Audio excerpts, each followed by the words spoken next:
You need to be a certain speed to be a runner. You need to look a certain way to be a runner if you get out the door. So even you were saying about like you run until it gets really uneven, you're still a runner in my eyes. Anyone who runs is a runner. There's no better or worse. And yes, technically there's faster and slower, but it doesn't make anyone any less of a real runner. And then, yeah, same with body type. There is no like look of a runner. I don't believe in that. Yes, do I believe if we want to get down to the science that there's probably a weight that people would run fastest? Yeah, but unless someone is like going for the Olympics, I don't even think that's worth even registering. So I love to see people of every body size coming into the sport and hopefully feeling like they belong. Welcome to Nutrition Without Compromise, a podcast brought to you by Orlo Nutrition. We believe that nutrition shouldn't be an either or, that you should never have to sacrifice your morals for your health or that of our home planet. Join natural products veteran Corinna Bellizi and experts from around the globe as they discuss healthy solutions that are better for you and better for the planet.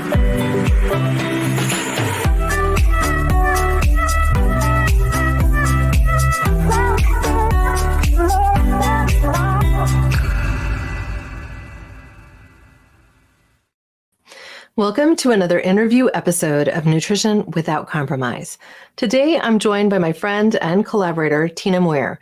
Tina is the founder and CEO of Running for Real. She's a mother of two and a former elite runner for Great Britain and Northern Ireland.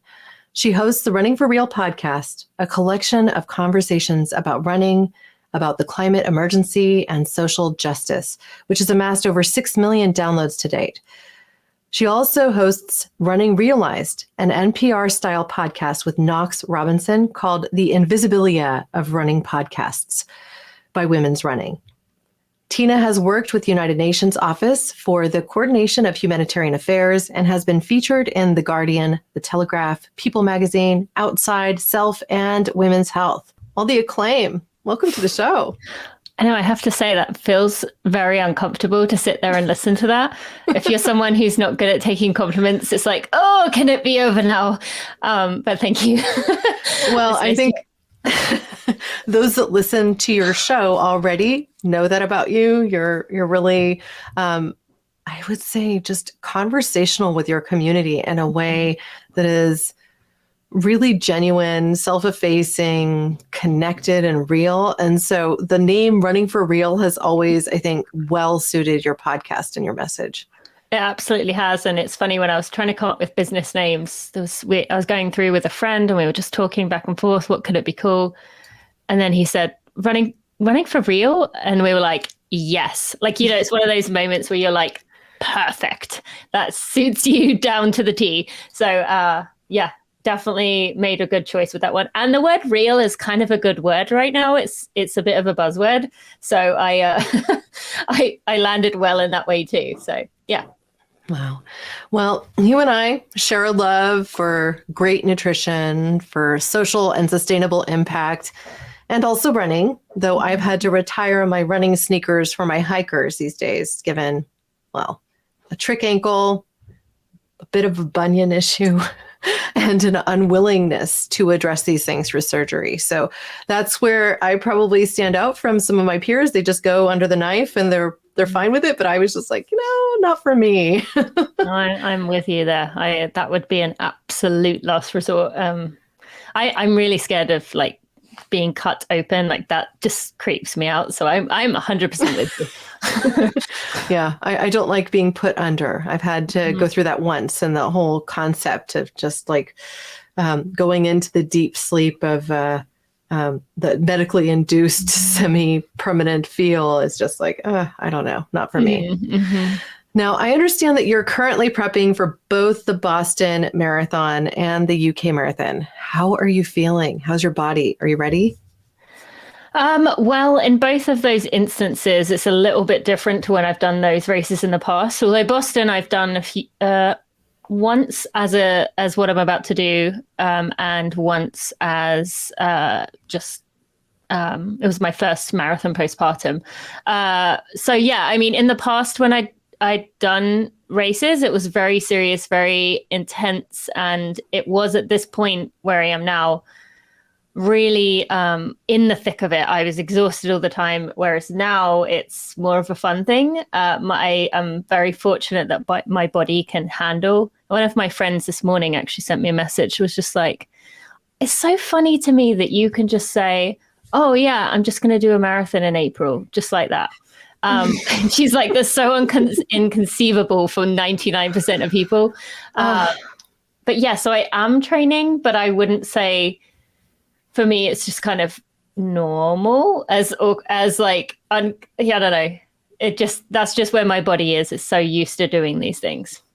Well, and if you think about it, for somebody who hasn't done distance running, it does feel like it's something that you would never imagine being able to do. And it sounds like torture. But for those who have kind of gone over that hurdle, I mean, I could say, okay, well, if I didn't have my ankle that sprained constantly, if I was, stepping on a pebble wrong, then I could be ready for a marathon in 4 months and feel confident that I could do it. But it wouldn't necessarily be in my best performance, so to speak. I might need like an extra few months if I was really going to do that. But being someone who has, you've done these distance runs for your entire adult life, right? So I think it feels like you get back in the swim of it, so to speak, a little bit easier. Yeah. Well, and with Boston, which actually isn't 100% at the moment because I am running as a guide. So I will run with a visually impaired runner. That's so cool. They want, and that's what I did last year at Boston. And so it's not 100% because it's obviously not dependent on me. And then London, I will be doing something in terms of sustainability, like paying attention to their sustainability measures. So that in itself will be different because it's not, again, going to be running hard. It's kind of paying attention to what they're doing. So both of these runs are more fun ones with passions of mine. And then I am doing an ultra in May that I think, which I haven't signed up for. So hopefully I am. That will be more of the goal race, I think. Wow. Well, I think it's such an amazing experience to consider running with someone who is sight impaired so that you're essentially their eyes and ears while you're running along. That's phenomenal. That would be so much fun. And particularly at Boston, because Boston is like the victory lap of so many runners. Yeah. And that's the thing, though. People always say, oh, that's amazing, or like, oh, that's so good you do that. But actually, I feel like I get the biggest amount of appreciation for it. Like, it's such a gift and an honor to be able to be trusted with that and to have that experience. For me, it doesn't feel like giving back. It feels like I'm the one receiving. So I recommend everyone at some point gives that a try. It doesn't have to obviously be running, but something. It's really amazing. Yeah. Wow. Well, having run Boston, I ran it back in 2009. I can just kind of put myself in that mindset and just think about what it would be like to be there at the start line at that very early morning and what would probably be a cold day to then the crowds and the cheers and everything that comes with the running of it. I mean, especially as somebody who can't see, like all of the auditory nature of it is just, it's incredible. It's an incredible experience. So yeah, definitely is an instance where you can feel the energy, not just being about seeing it or even hearing it. It's you can like feel it in the air. It's palpable. Absolutely. Yeah. Wow. Wow, I did not know that. You kind of took me by surprise. Yeah. I love it. Yeah, I love to do that. I've done it, many times now. Wow. So before we dig into the science of health and nutrition as it relates to running, I've got to share this simple disclaimer with the world. Anything that we discuss today is not intended to be advice for you. What we share today is offered for informational purposes. So if you have specific health concerns, you'll want to connect with your healthcare provider. Wow. Okay. So that's out of the way. Let's get started. What does nutrition without compromise mean to you, Tina? I think I'm going to take it in a bit of a different way to what I would imagine most people take it, in that nutrition without compromise means, to me, listening to your heart, your body, and what feels right. And sometimes that's going to mean that you're craving some nutrient that is it, like our body knows it's missing from our diet. That's why we crave things. Or it might be you are craving something crunchy and lots of textures, like a nice big hearty salad. But also sometimes that might mean that you are craving like something really sweet, in which case that's your body saying, hey, I'm a little low on calories here. Can you like top me up or something? So for me, that means just trusting in my body. We're so taught to use outside factors now to know what our body needs. And while that's great, I think in many cases, if we learn to get back to that skill of listening, we're going to find ourselves in a place where our body is happy because it is being listened to and it is telling us what we need. Well, I think that's really poignant. And so few people, I think, really listen to what their body needs and then try to interpret that, because I think if we understand, like, okay, I'm craving sweets right now, why? Sometimes it's simply that you have low blood sugar, or that you're low energy, or that you just need a little bit extra. And often we villainize sugars, we villainize carbohydrates. We talk about proteins and fats now as being the positive things that you want to get in your life, but the carbohydrates are sometimes and somehow bad. Now, in an earlier episode, I talked about this with another athlete who is transitioning from being, solely in really the gym and kind of sculpting her body via weights and other things to look a certain way, to be a fitness model, to be an LA Lakers girl, because she was actually at one point a cheerleader for the LA Lakers, right? To then saying, I'm going to go distance, and having to get over this hurdle, this concept that carbohydrates are bad. So I would love for you to talk about the nutrition needs of somebody performing at this elite level and how it can be different, and how perhaps important specific carbohydrates can be in the right balance and with the right training.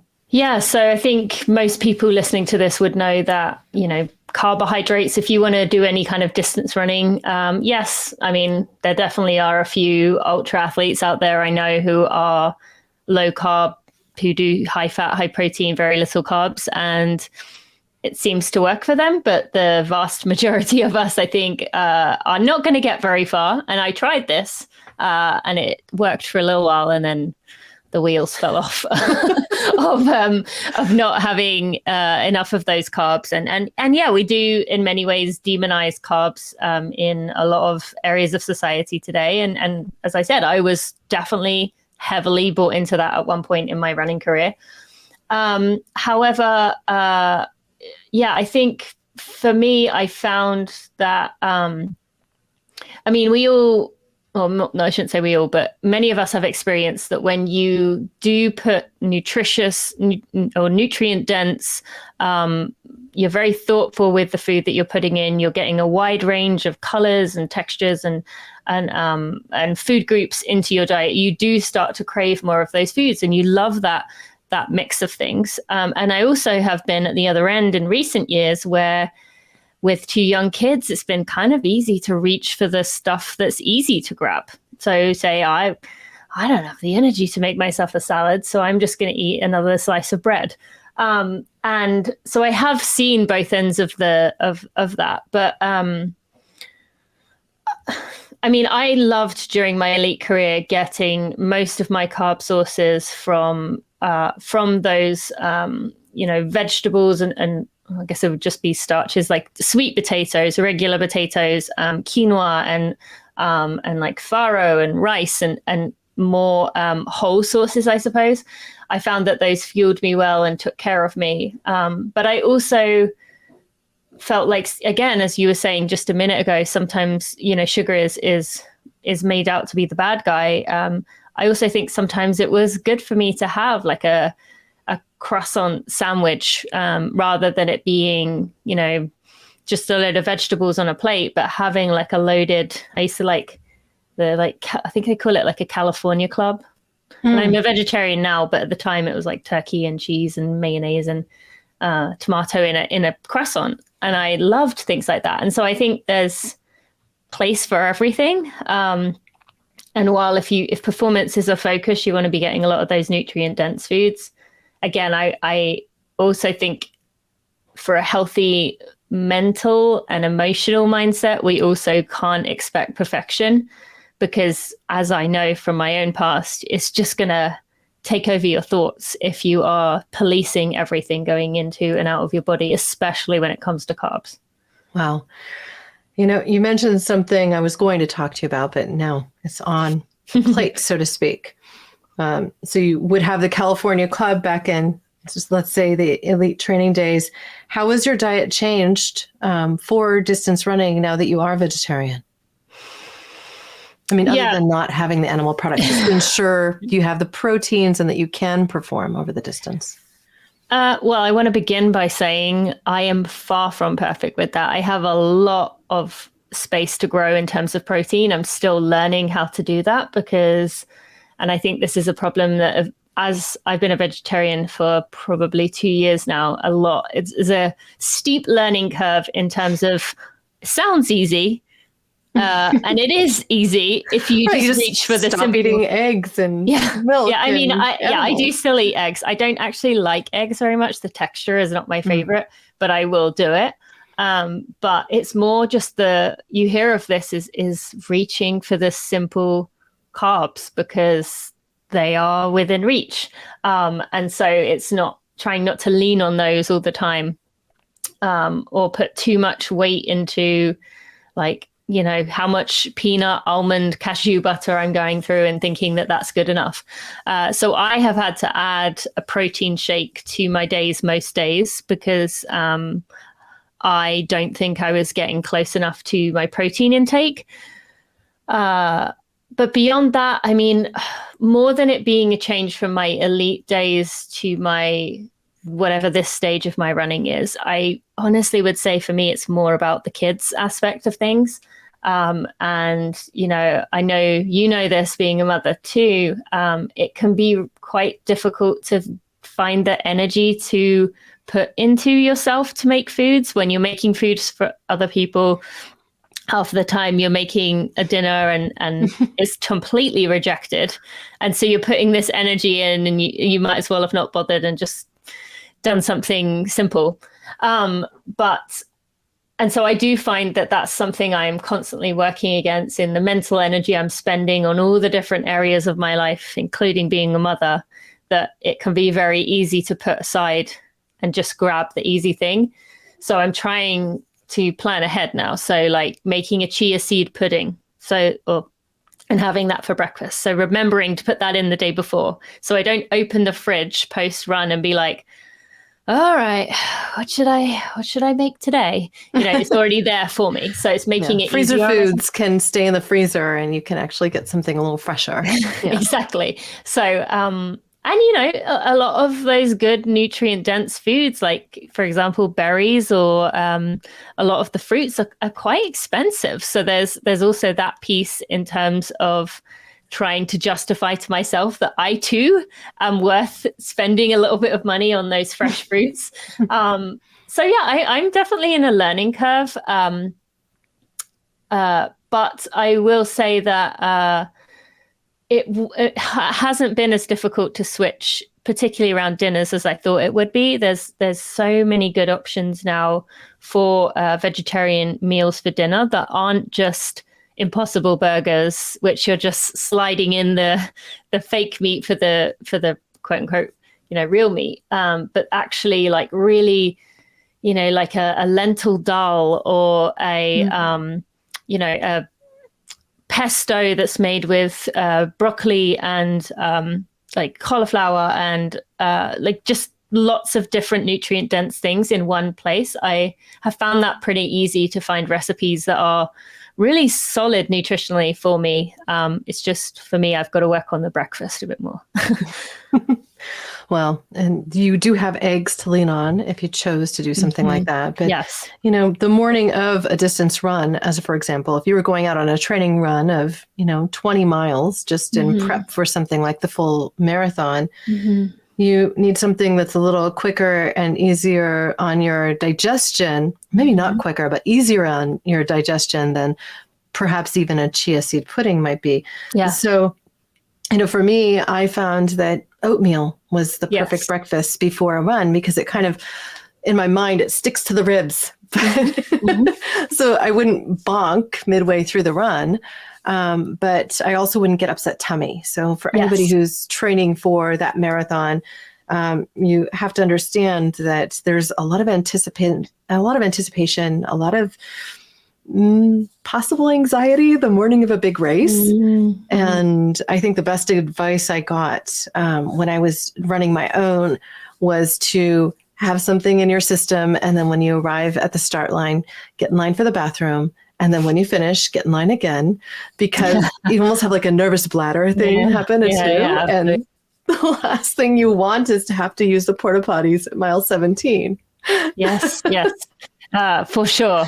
And then back to your point about oatmeal, just another thing on that, like, oatmeal is by far and away, I think, the easiest and best thing to do. I also used to like sweet potatoes with almond butter. That I found that sat really well for me.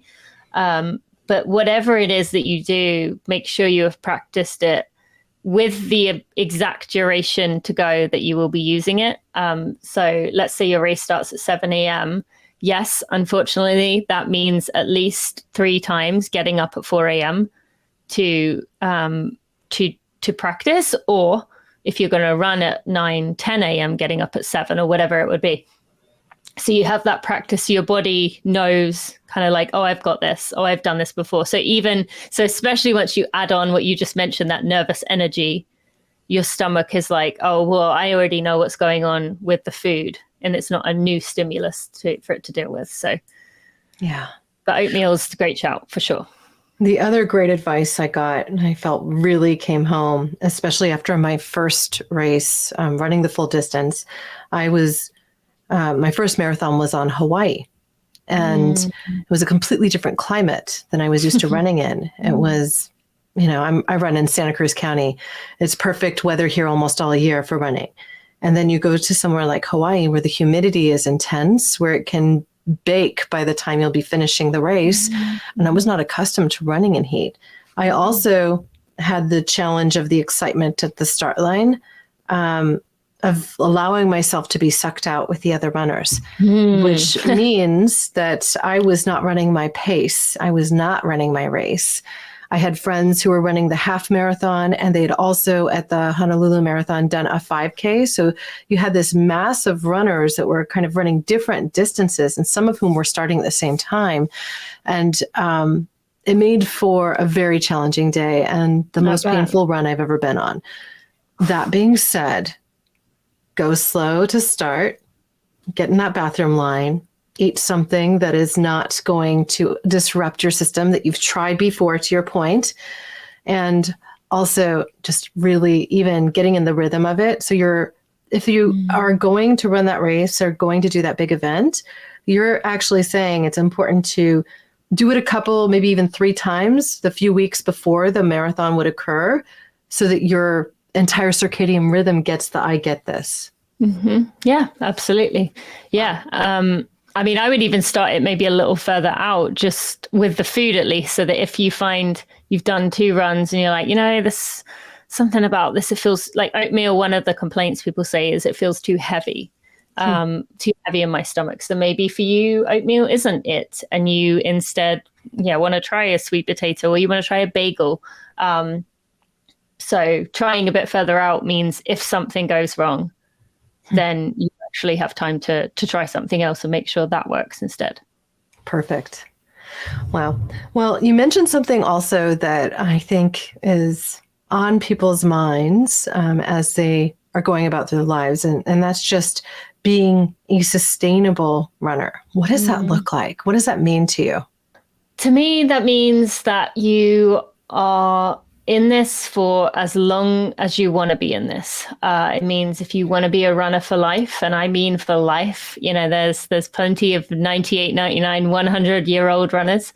If you want to be in it for life, you can be in it for life. And if you decide at some point, my time has passed, it's time for me to move on, that's absolutely fine too. But a sustainable runner means that you are doing what you need to do to stay healthy in terms of maybe that strength training, taking care of parts of your body that are not worked during running, that are kind of moving in different planes of motion. But it also means emotionally, with a sport like running, people can get very invested very early and get too caught up in it of you get those newbie gains, the beginning doing really well, and then people get really into it and then either get injured and are told, well, the doctor says, well, you weren't meant to run anyway, so maybe it's not for you, and then they stop, or maybe they can't seem to reach where they were before, or they stop getting faster and they think, well, this is the end of it. So being a sustainable runner also means recognizing that there's going to be ups and downs, there's going to be plateaus, there's going to be times where goals and times and performances, whatever that means to you, are the focus. And there's also should be times where the focus is just, I'm stressed in my life right now and I just need a run each day to work through all the stuff in my head. So it means using running for what it brings to you in that moment, but also giving to it in terms of the best that you can do in that moment. Because we are going to have periods of life where no matter how much you love it, it just can't be first. And I'm kind of in that stage right now. Well, parenting, right? Having young children. Yes. I understand that you're getting ready to release a book on this subject as well. So what, if anything, can you share about it today at this early stage? Yeah. So Becoming a Sustainable Runner is coming out on August 1st, 2023. It is available for pre-order. And the book is looking at sustainable running in 3 areas. So the first is kind of what we talked about there, how to have a healthy relationship to the sport, how to be in it for as long as you want to be. The middle part is about community, connecting to your community, and it doesn't have to be local. It can be through online. It can be, as I talked about earlier, through giving back, through guiding or volunteering or mentoring. And when I say mentoring, I don't necessarily mean someone has to be like me, a former elite athlete. But it could be someone who has never run in their life and you've been running a few years, exactly like you were saying here. Here are some things I learned. And I think people often think mentoring means you know everything. But you're like anyone listening, your advice is helpful to someone.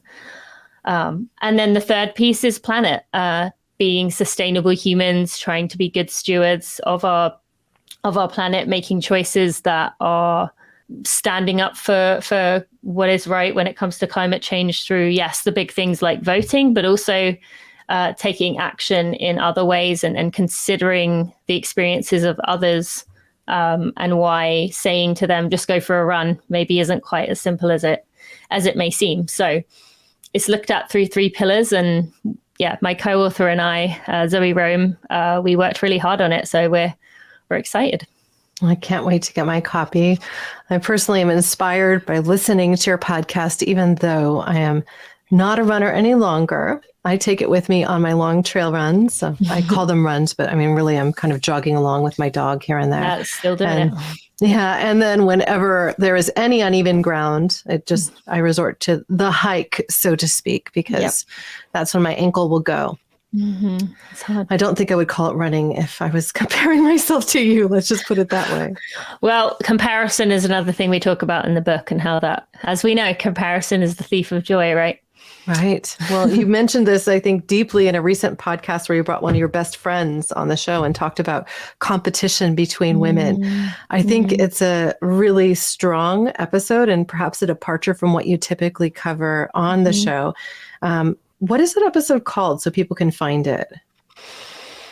Oh, I actually don't know. Look. Yeah, I know, but it's with one of your best friends. What was her name again? Elizabeth Inpine.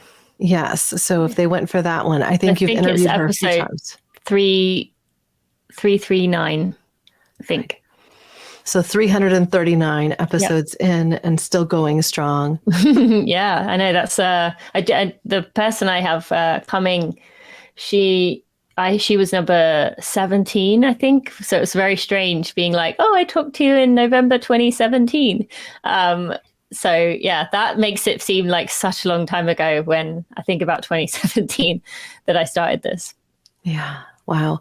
Well, I wanted to also, just on this theme of being a mentor, I wanted to offer you the stage to talk about for a moment what you're doing with the weekend shows that you run, where you're actually taking people training with you. Can you talk about that? Yeah, so during the pandemic, when we were really in the scary part, when we didn't know what was going on, I noticed that everyone was feeling very lonely. We were all kind of panicked through just the fear of the unknown. And I kind of missed running with other people. And I thought to myself one day, okay, well, I know I can talk while I'm running because I do it when I run with other people. And I know people are feeling lonely. So what if I took my phone with me and pretended I was kind of on a phone call with someone? And so that began what is now known as Together Runs. I take a microphone with me on my runs, and I talk to people, but the part I love the most is that the first 15 to 20 minutes of the episode are very much like meditative grounding elements. So we check in with nature. I make everyone touch some element of nature or feel their feet on the ground. And then we do a body scan. So we check in with the various parts of our body, which I lead and kind of guide people through. And then we go through a senses check-in where we pay attention to each of the 5 kind of primary senses. And then I do a mental health check-in. And with each of these things, I ask a question or say, what do you hear?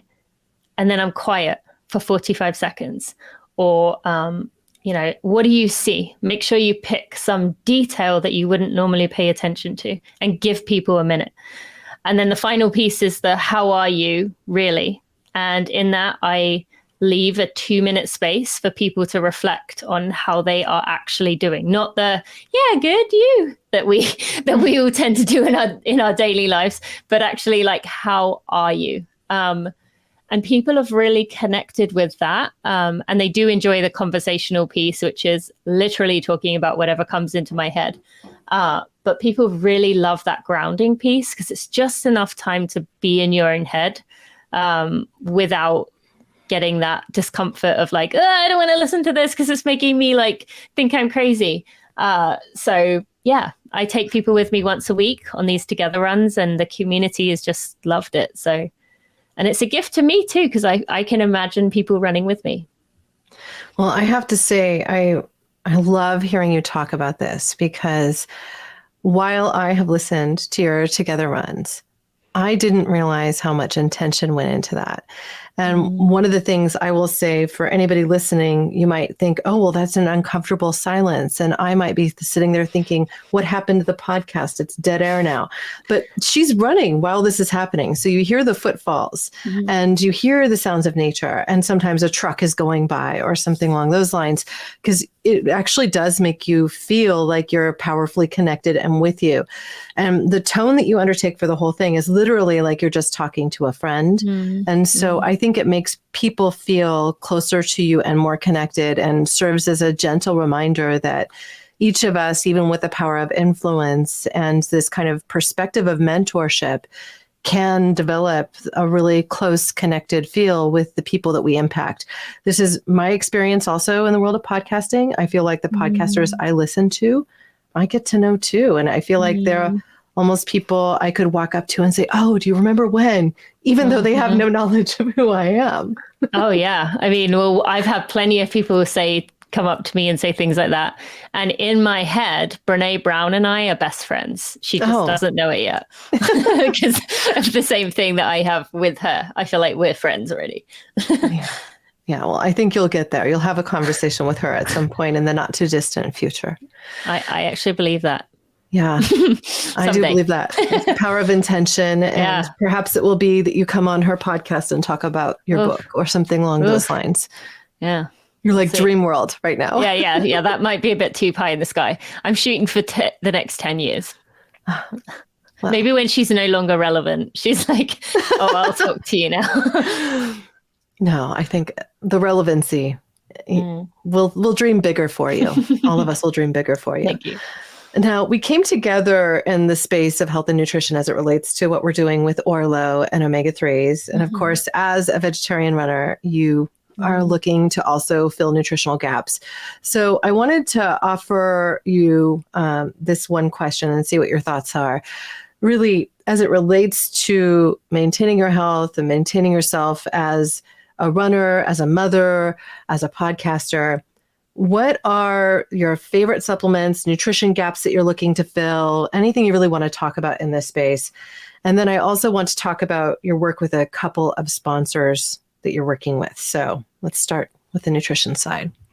Yeah. So, I mean, as I mentioned earlier, my diet, my nutrition is far from perfect. And part of that is, I believe, good. As I said, nutrition without compromise means, yeah, as you said, it's okay if we have ice cream. It's okay if we sometimes might crave chicken and waffles. Not that I don't even think I've ever eaten chicken and waffles, but like that's kind of a good example, right? Like that's a very random thing that people might crave. And I will say, actually, even being a vegetarian, I have cheated, even though I don't really like calling it cheated. I have had fish tacos a few times. I did have fried chicken one time. And that was because I was doing exactly that, of listening to what I felt like. The fried chicken in particular, it just sounded really good and it smelled good and it looked good. And I thought, you know what, I'm going to do this. So, but that said, I do have a lot of gaps in my diet. And for me, Orlo definitely fills one of them, especially when it comes to not getting enough protein, not taking, necessarily getting enough things that take care of my heart and my brain, with the omegas that, and especially with the absorption rate is just so impressive and allows me to feel confident about what I'm taking there. I do also take athletic greens, which I find helps me to fill in the gaps of some of the vitamins and minerals that I probably wouldn't get through food anyway, unless I was living on some kind of, organic farm where I could eat the fresh foods every day. So go to the tree to get yourself. Yeah, exactly. So I do find that helps. And that's actually kind of it. I am taking some creatine powder with the protein powder right now, just because my strength coach, feels like I need it with my diet, being a vegetarian, but also there is a lot of research coming out about the effect of creatine for women. And so I'm just using that as an extra thing. But beyond that, I like to keep it pretty simple. I do have the immune support from Orlo, which, especially as my daughter was sick, which we talked about off air all week, I have been using a lot of over the last few weeks, like desperately trying to keep this thing away from me. And so far, so good. So yeah, that's those ones. Oh, that's fantastic. Well, the athletic greens is something that can go with just about any lifestyle, and as are the Orlo. So I think that's fantastic. Now, for those listening, this podcast is brought to you by Orlo Nutrition, and why I love it so much is that it is the most sustainable and bioavailable algae-based omega-3 available in any market. And that form that she's talking about is polar lipid. So it's just better integrated into your cells. So that means it can get to work supporting your heart health, your brain health, and all of that. Now, I know I harp on omega-3s a lot, but I am a bit of an omega-3 evangelist. And for those of you that aren't going to go and have the fish tacos multiple times a week, you probably need those omega-3s. Especially if you're vegetarian, it's hard to get enough omega-3 EPA and DHA in your daily life. Listeners of this show receive an extra 10% discount with the code NWC10 at checkout. So if you go to orlonutrition.com, you can use that code and get an extra 10% off. Okay, so back to brass tacks. This is a question I've had with regard to sustainable running for some time. And I understand you work with Allbirds. So I want to talk about this. I have pronation. Right. And so being somebody who has some pronation and also who tends to roll my right ankle as if it's, somebody throws a dice and, one time out of 6, I'm going to sprain it on something minor. So what is Allbirds as this more sustainable shoe offering runners, if anything, and kind of a stability running shoe, or what are they doing that's different and surprising for you right now? One just quick thing I do want to mention when you said about pronating, just for any runners out there listening who might maybe get confused by hearing that when they've heard something else, like every single one of us pronates. We all pronate, but to your point, you kind of do it maybe a bit more than I do, which is why you mentioned about stability shoe. Allbirds definitely does have some exciting things on the horizon with regards to that. However, they are currently at the point where they are, I mean, they're known in the lifestyle space as having the world's most comfortable shoe. And for anyone who hasn't tried them, they really do deserve that title. Those shoes, the main shoes, the lifestyle shoes, I've spent 13-hour days working at an expo on them and still felt comfortable at the end of the day. They're amazing. And so they prefer, their whole thing is doing better things in a better way. So they're not just going to like throw a shoe out there or throw a stability shoe and a racing shoe and all of these things out there just to get them out there. They're really, they want to make sure they're competent. They want to make sure they get it right. So right now they currently have the Dasher, which is very much the Dasher 2, which is very much just like the up to 10K shoe. It's the shoe that can go from lifestyle to running. So if you had to pack one pair of shoes for your whole weekend on a carry-on, that would be the shoe. And then they have the Flyer, which is the one I run in. But that is very much a neutral shoe. It's not really going to be the stability side of things.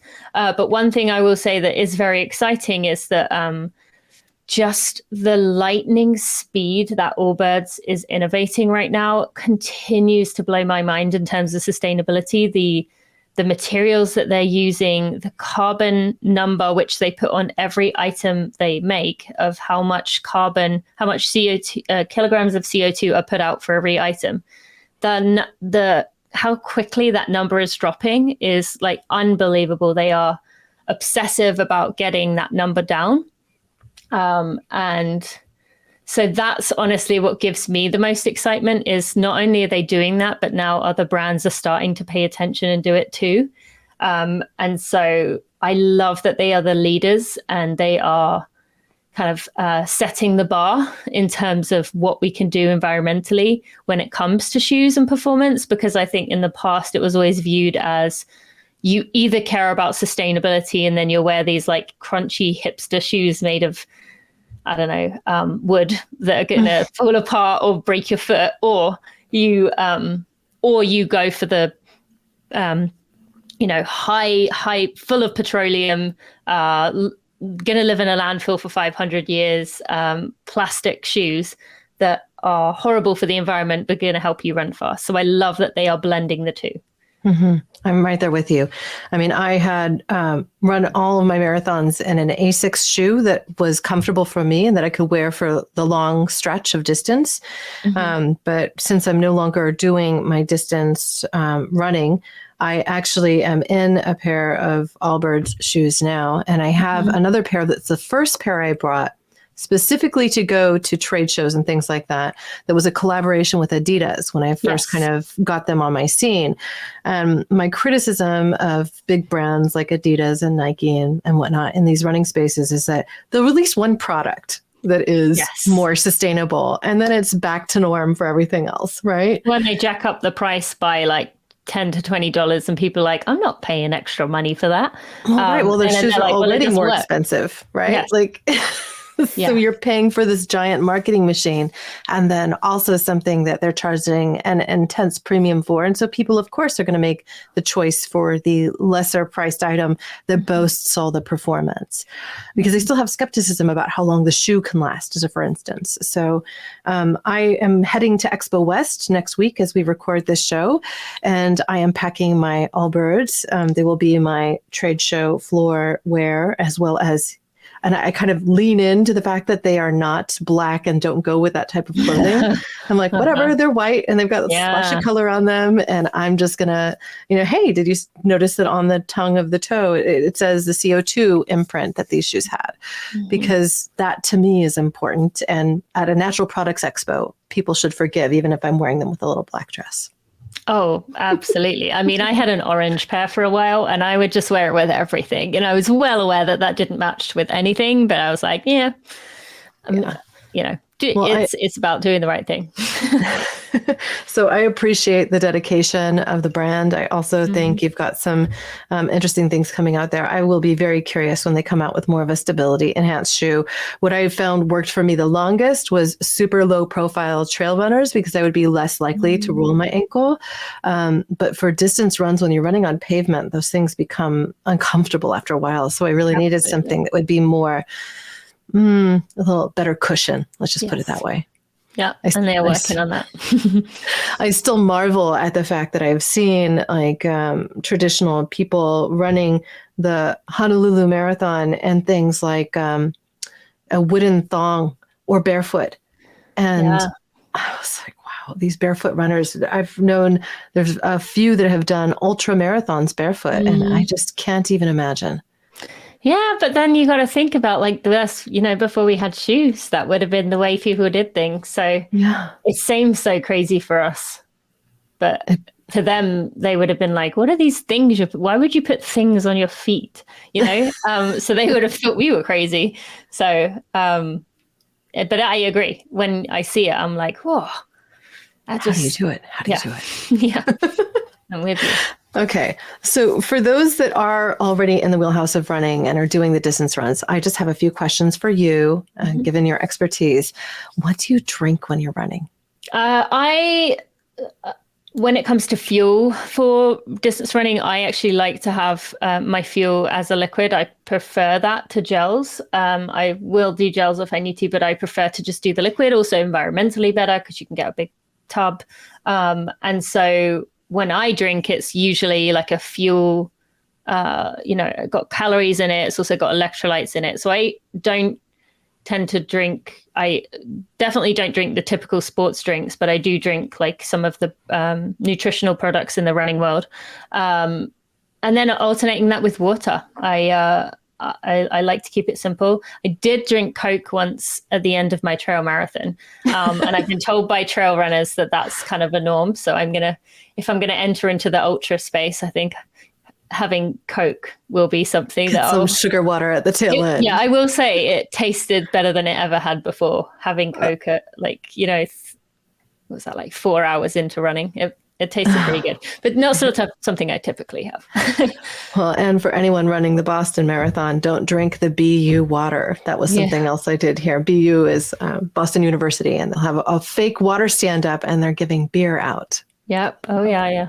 No, the guy I was with as a guide last year, he had a fireball shot at like mile 20 or something. So people do all kinds of things. Okay, and what running myths, if any, would you like to dispel? Oh, definitely. You need to be a certain speed to be a runner. You need to look a certain way to be a runner if you get out the door. So even you were saying about like you run until it gets really uneven, you're still a runner. In my eyes, anyone who runs is a runner. There's no better or worse. And yes, technically there's faster and slower, but it doesn't make anyone any less of a real runner. And then yeah, same with body type. There is no like look of a runner. I don't believe in that. Yes, do I believe if we want to get down to the science that there's probably a weight that people would run fastest? Yeah, but unless someone is like going for the Olympics, I don't even think that's worth even registering. So I love to see people of every body size coming into the sport and hopefully feeling like they belong. Any other running myths? I guess it would be running is bad for your knees. That's definitely I was speculated. sure. I was sure that was going to be a problem for me because I had bad knees when Yeah. I was growing. My patella grew before the joint did, and my ligaments were too tight on the outside and too loose on the inside. And so every time I climbed stairs for a while, my knee would roll out of socket. And I assumed that would always be a problem for me. Cycling didn't improve my knee at all. I mean, I did competition mountain biking for my teens and into early 20s, Mm. and I would still have the problem. when I started running, my knee problems disappeared. Mm-hmm. And I know this is anecdotal, right? But I did not have knee problems. I don't understand why that one's still circulating because it was busted such a long time ago. But yeah, I guarantee anyone here who runs has had some person in their life say like, isn't that bad for your knees? I just don't know why that one never seems to go away.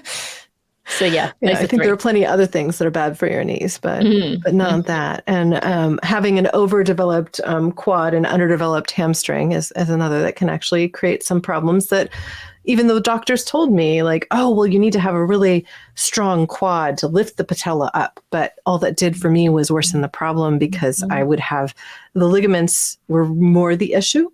And as soon as I started doing the distance runs, my knee problems completely disappeared and never returned. I've not had any issues since. So, wow. That's not the first person to say that. Yeah. What do you wish was different in the world of running? And I know you've already touched on this, but it's a different question.